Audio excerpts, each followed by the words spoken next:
This has been a long time coming, and in many ways is going to be a celebration of Microsoft's Surface Duo, a misunderstood phone-tablet combination which is an oddity that no doubt stands out in a sea of mobile devices that mostly look the same. Take one glance at it, and for most gamers, it's obvious that the Surface Duo will ignite memories of Nintendo's dual-screen handhelds, the Nintendo DS and 3DS. At this point, it's no secret that DS and 3DS emulation is the perfect use case for Microsoft's Surface Duo. So let's experience together what makes this one of the coolest ways to emulate Nintendo's beloved dual-screen handhelds. The Surface Duo is definitely an interesting device with two separate AMOLED screens that really struggle to find its audience for many reasons, including price, lack of marketing from Microsoft, some clunkiness initially with its UI, and competing against the likes of Samsung and LG with their own foldables, namely Samsung, who was using a single folding screen. However, to those that owned a Surface Duo, or still own one, they realized that there was something magical about it. Let's first talk about its design, which is very classy, and when it's just sitting on a table, you no doubt need to turn back and take another look at it. And the moment you hold a Surface Duo in your hands, you realize just how beautifully built and premium the entire product is. But then the moment comes when you open the device and are greeted with these two gorgeous 5.6-inch AMOLED displays that have a 4:3 aspect ratio at 1800 by 1350 resolution, resulting in a whopping 401 ppi.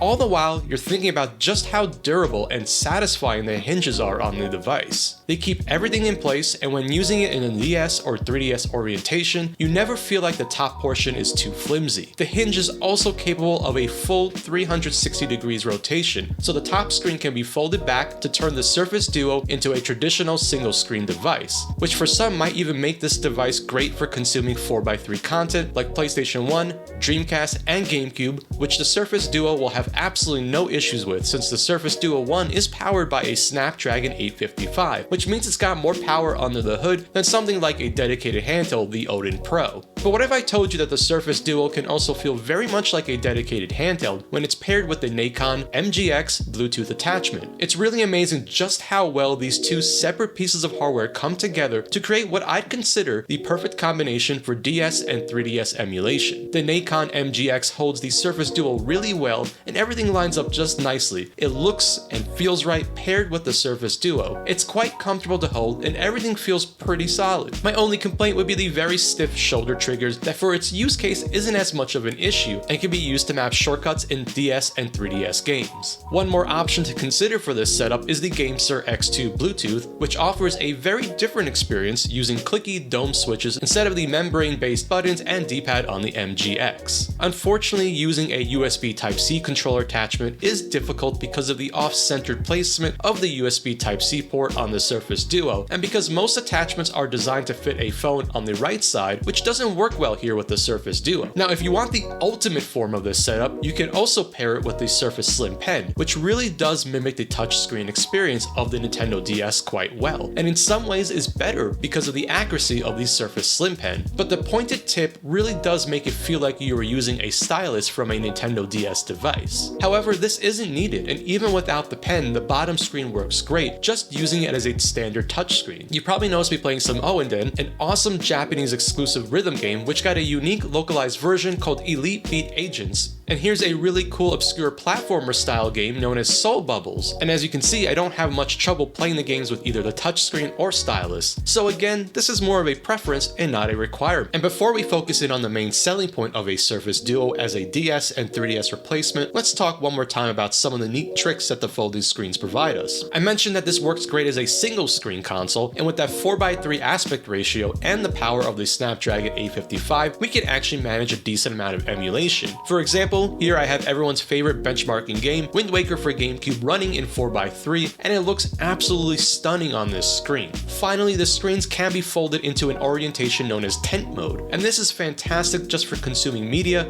and propping it up as an additional screen, or perhaps for a quick stint of some Turtles in Time multiplayer. And when combined with something small and lightweight like the 8BitDo 02 controllers, you've suddenly got yourself a really cool portable multiplayer device playing your favorite retro games on a beautifully crisp 4x3 AMOLED display. So enough of that, let's dive into what we are all here for, and that is Nintendo DS and 3DS emulation. Let's start of course with DS, and to set this all up, we will be using Drastic. You can actually head on over to the Play Store and download the latest version of Drastic, as it will work great here. Now Drastic is pretty easy to get customized and running to make use of the dual screens here on the Surface Duo, so no need to feel intimidated by this, as it's a fairly straightforward process. Once you have Drastic downloaded and installed, I recommend to first set up the app to automatically span both windows. You can set this up by going into Settings, then scrolling down to the Surface Duo features and selecting the Span Apps Automatically setting. Here you can set individual apps to automatically open using both screens, and you can see that Drastic is in this list, and simply toggle it on and we should be good to go. I also recommend doing the same with Citra once we get that installed. So let's grab some games and add it to your device. The easiest way to do this is just to connect your Surface Duo to your computer and copy your files over. And here's another time-saving trick. If you go back into Settings and scroll all the way down to the bottom and click on About, and then tap on the build number multiple times until you get that notification that it says developer mode has been enabled. So go back to the prior menu and head into System, and now you will see developer options. Here you will scroll down a good amount until you get to the default USB configuration. This is where you can set up what the device does when it detects that it's been connected to a computer via USB.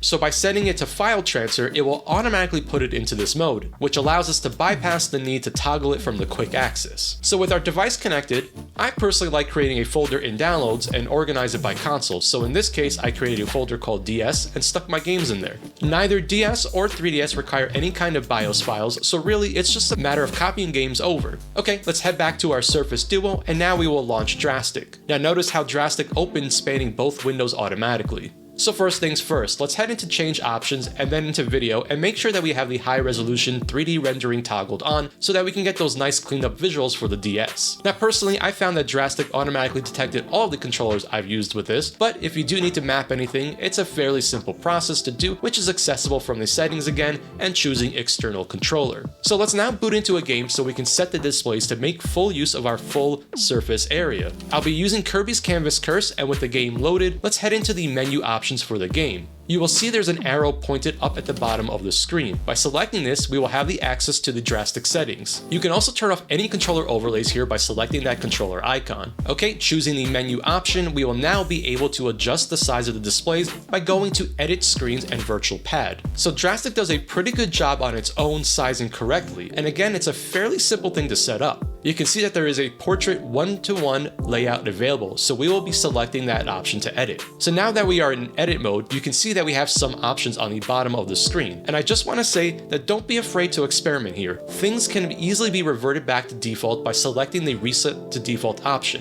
So let's quickly take a look at the open tools, and here we have some sizing features, including one that is called Screen Gap. So if you take a look at a DS, there's an obvious gap between screens, and what this does is set it to the correct screen gap between the top and bottom screens. Personally, I don't use this setting, but I wanted to show some of the settings here, and again, don't be afraid to experiment with what works best for you. Okay, backing out of this, let's click on Resize Screen, which will allow us to manually set the screen sizes. You can see that in the bottom right corner, a blue arrow has appeared. This will allow us to scale the size of the display. So what I like to do here is move the display into the top left corner as close to the edge as possible, and then using the blue arrow, scale to make full use of the screens. Now when on the bottom screen, you will not be able to go below a certain point, but you can also check that the screen is displaying the full image because it will be outlined in blue around the entire image, as you can see here. You can repeat the same process for the top screen, and if you notice, there is a Keep Aspect Ratio setting, which is automatically toggled on, and we will leave it on as these displays match the original DS aspect ratio. So once you have your screens the way you want and they are sized correctly, hit back and we will go ahead and save this layout. Now you can choose to save this on a per game basis or as the global default, which is what I like to do, as most games will work perfectly fine this way. And that is all it takes to get these sized for these nice large 4x3 screens. As I said, this is a really simple process to do and well worth configuring. Alright, so let's do a quick gameplay showcase of Nintendo DS emulation on the Surface Duo. This was incredibly difficult as there are so many great games on the DS, and I wanted to show a mixture of some of the lesser known games as well as a few popular ones. But while we have it open, we might as well start with some Kirby's Canvas Curse.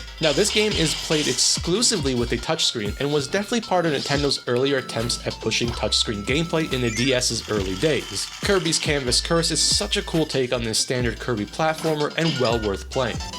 Now let's check out a shmup on here, and the DS was a platform that was actually very light on shmups, but it did receive this really cool one known as Kitsui Death Label, which is a Japanese exclusive for the console.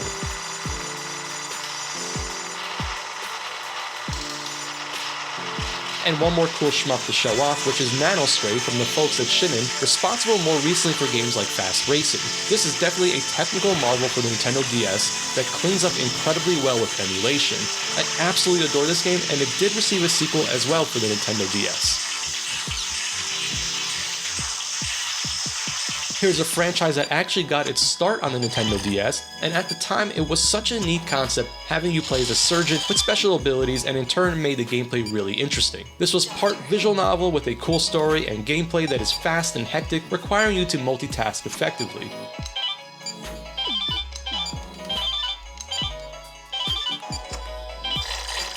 So naturally, we're gonna have to check out a Mario game, and this was a big deal when it was first announced, as it was the first new traditional platforming Mario game since Super Mario Land 2 in 1992. This is a really solid entry in the Mario franchise, and fans of classic 2D platforming Mario will feel right at home here.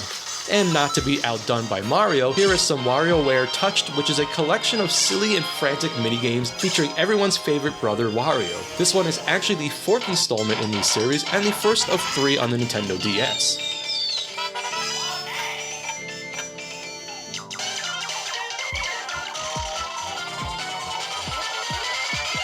And switching over to Sega's mascot, here is Sonic Colors, which was a multi-platform game, but the Nintendo DS version in particular was a pleasant surprise and a standout because it was traditional 2D Sonic gameplay, but it was a really solid game and unique to the Nintendo DS. The gameplay actually spans both screens, which is a pretty cool touch.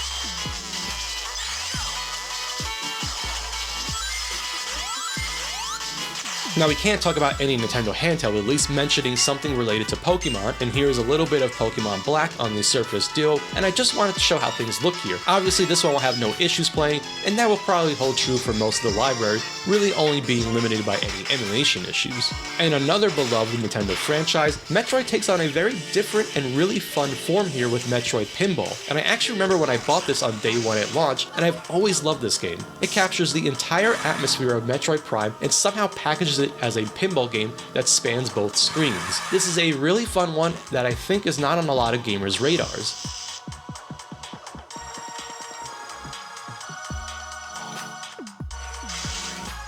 Of course, I've got to talk about the other Metroid game available on the Nintendo DS, and quite a big deal when it launched. In fact, this was set to be the premier showcase title for the Nintendo DS, and initially launch units came with a demo of this game to help promote it. The game ended up not being quite what a lot of thought it was going to be, however, there's no doubt it was an impressive showcase of some of the technical abilities of the Nintendo DS.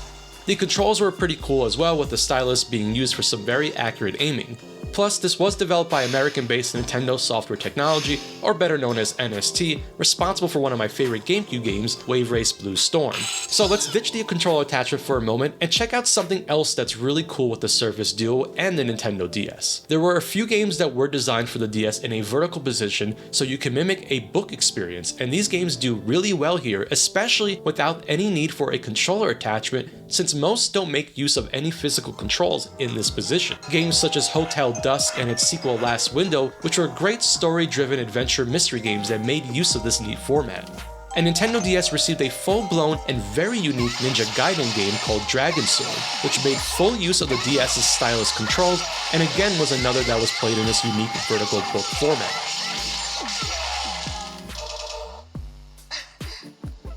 There were also a few cool puzzle games such as Planet Puzzle League, which was a sequel in the long-running Puzzle League franchise and actually had online play, which was a first for the series. This is another cool game with great fun gameplay and visuals that made use of this format. And speaking of puzzle games, there was Meteos Disney Magic, but unlike the original Meteos game, This one was designed for the vertical book format, and if you aren't familiar with Meteos, it is a puzzle-style game from the minds of Masahiro Sakurai, best known for his work on Super Smash Bros. As a collaboration project with Tetsuya Mizuguchi, responsible for the likes of Rez, Lumines, and Tetris Effect. And speaking of rhythm games, there was the incredibly funny and quirky Rhythm Heaven, which was a collection of rhythm-based minigames developed by Nintendo. But we're not done yet. There was even a weird platformer designed for this format known as Go Go Cosmocops, and definitely one that flew under the radar, seeing as it was never released in North America or Japan, and was oddly a European exclusive game from the developers of the custom Robo games. Finally, there were a couple other pretty popular and well-known games in this format, such as the Brain Age series and Style Savvy, which was a favorite of my daughter's. I could easily go on for another hour about Nintendo DS games. It was an absolute monster of a handheld, with an incredible library of games, many of which are still exclusive or unique to the platform. Okay, so let's talk about Citra, and down in the description box I have provided a link which contains the config file I set up for Citra, as well as the Citra MMJ build I am specifically using in this video. Citra MMJ gives us some solid performance, but also allows us to customize the screen size and layout, which makes setting it up on the Surface Duo a breeze. Now the config file is optional, as I will briefly show you how you can go in and set the screen up yourself, but that config file should allow you just to hop in and play. So as I mentioned, we will be using Citra MMJ, and you can actually download it directly to your device from the link in this video. Once you've done that, you can go ahead and install the APK. Now you might get a prompt about allowing it to install from unknown sources. Just give it permission and you should be good to go. I recommend opening Citra at least once so it sets up the folders in Android. Now if you want to use the config file, you will place that file in Storage, Citra Emu, Config, and then place the config-mmj.ini file in this folder. You might have to overwrite any existing ones. After that, you should be able to just start playing. Now, if you want to see how to do this on your own, just follow along with me. Make sure you have a couple of games ready to go, as we will need at least one game to get the screen layout. Okay, let's quickly head into settings and make sure we up the resolution to at least 2x native. The settings are accessible on the main Citra screen right next to the plus sign in the top right corner. I like to turn on the new 3DS mode just in case you're playing any games that require it, so it might as well be turned on. With 2x native resolution set, we can back out and launch a game. I will be using Kid Icarus to get these screens adjusted correctly. You can see that launching the game and they are placed completely wrong, but no worries, this is super easy to set up. So bring up the back button in Android and the settings screen should come up. From here we will scroll down until we see the Use Custom Layout option. Toggle that on and then back out. You will notice that the screens are probably worse off than before. No worries, we will adjust that. So now back on the settings screen, go into Custom Layout, and now we can manipulate both screens and place them as needed. So I'll go ahead and drag the bottom screen to the bottom and then start to adjust this top screen. Citra has a really cool feature that will allow you to maintain the correct aspect ratio by giving you this scary red box which indicates that you are outside of the boundaries for native aspect ratio. The 3DS used a 16:9 top screen unlike the original DS, but the bottom screen is still a 4:3 aspect ratio. Therefore, you can decide how you best like to fit these screens. Personally, I like going with the correct aspect ratio up top, as I don't mind the black bars, being that this is an AMOLED display. You will not notice them at all. So I usually drag these out to maximize as much of the screen as I can, and then center them a bit. Just be patient, it takes a moment to get it right, but it is worth it. For the bottom screen, I like making full use of the available real estate, despite it not being this way on an actual DS. I don't mind that they aren't identical to the actual 3DS.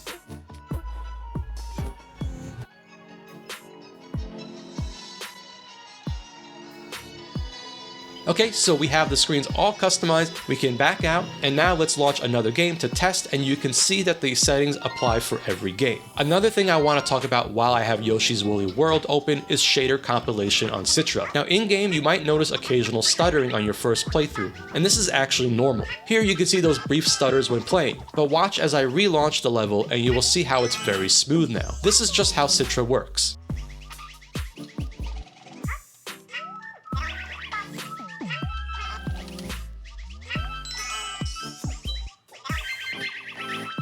Alright, let's show off some 3DS gameplay. Now, as I mentioned, most of the games I've tested were at 2x native resolution, but depending on the game, we can go as much as 3x or even 4x. For any truly difficult games, you can always back down to native resolution, but I personally haven't encountered any scenario like that.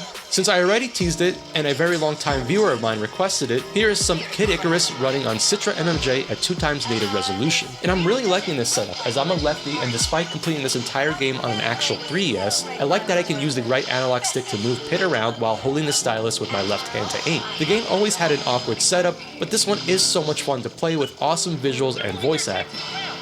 And of course, we've got to feature at least one of the Mario Karts in this video, so I decided to go with Mario Kart 7, as I imagine most will be curious to see how it runs on here, and, well, it's really smooth. That Snapdragon 855 is no slouch.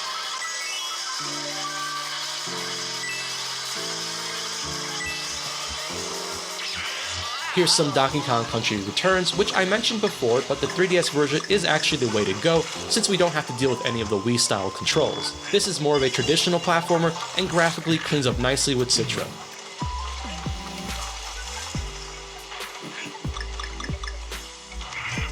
Liberation Maiden is definitely an underrated gem, which comes to us from Grasshopper Manufacturers, the same studio responsible for No More Heroes, and it's published by Level 5. The game is a really cool shoot 'em up with incredibly slick visuals and awesome presentation with full voice acting.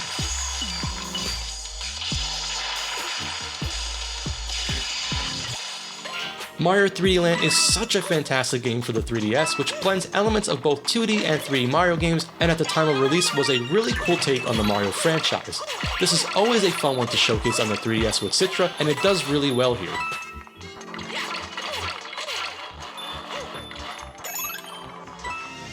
I feel like Star Fox 64 3D is a forgotten 3DS gem, and while it's not an original game for the 3DS, being a port of the N64 game, it certainly feels very new, being completely overhauled for the 3DS with great new visuals. I was always a fan of Star Fox 64, so naturally I had to check it out here on the Surface Duo.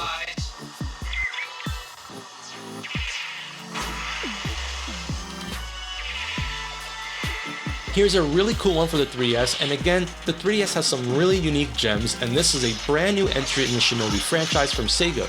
But this one was actually developed by American studio Kryptonite Games, and I remember when this was announced for the 3DS, I was not expecting it to be any good, since if you take a look at Kryptonite's history up to that point, they mostly made licensed shovelware. But Shinobi turned out to be a really solid gem for the 3DS, so give it a try if you didn't know it existed. And one last game for the Mini 3DS Showcase. The 3DS is another console that had a lot of really cool games, and I could easily spend another hour on this handheld. Anyways, let's close this showcase out with Rayman Origins, and I feel like many don't actually realize this game was ported to the 3DS, and so I kinda wanted to give it a little nod. It's certainly not as fancy looking as its home console counterparts, but I think this is a solid version of a fantastic platformer with that beautiful UbiArt engine. Okay, so I wanted to wrap up with some final thoughts about pricing. If you haven't noticed, more recently prices of 3DS hardware have gone up a decent amount. For many, the ultimate Nintendo 3DS experience is the new Nintendo 3DS XL with its extra processing power and large screens. Now, a unit in reasonable condition can easily run you $250 US, and that's where things can get interesting. The Surface Duo is available brand new on Amazon for around $265, and I know many have found these secondhand in good condition for around $200. Now remember, because the intended purpose is emulation, we don't have to worry about devices that have bad IMEI IDs or are locked to specific carriers, because most who would consider this option will use it for emulation, and Wi-Fi will still be completely functional. So pairing a Surface Duo 1 and a controller like the Nacon MGX, even as a new setup, ends up not being all that more expensive than an actual new 3DS XL unit. And given all of the cool additional things someone can do with a Surface Duo, the prospect of using this device in every other way except as a primary cell phone becomes all that more interesting. The dual screens are really cool for multitasking, reading an ebook, watching YouTube, or using a strategy guide while playing a game on the bottom screen. Or perhaps keeping things like Discord open, chatting with your friends over at the Retro Handhelds Discord. Microsoft's own Game Pass Cloud app even makes use of the Surface Duo and has specially mapped controllers to the bottom screen. There's no doubt that the multitasking capabilities opens lots of cool potential use cases for this device. And for certain types of games such as RPGs, which require light movement, you can even forego any physical controls and map virtual controls to that bottom screen, truly allowing your Surface to be very compact and portable. And so with that, we've reached the end of this video. I had a lot of fun filming this one, as the Surface Duo is a device that just captures so well on camera and looks so cool doing it. This one was definitely a passion project, as I really believe in the Surface Duo as a great way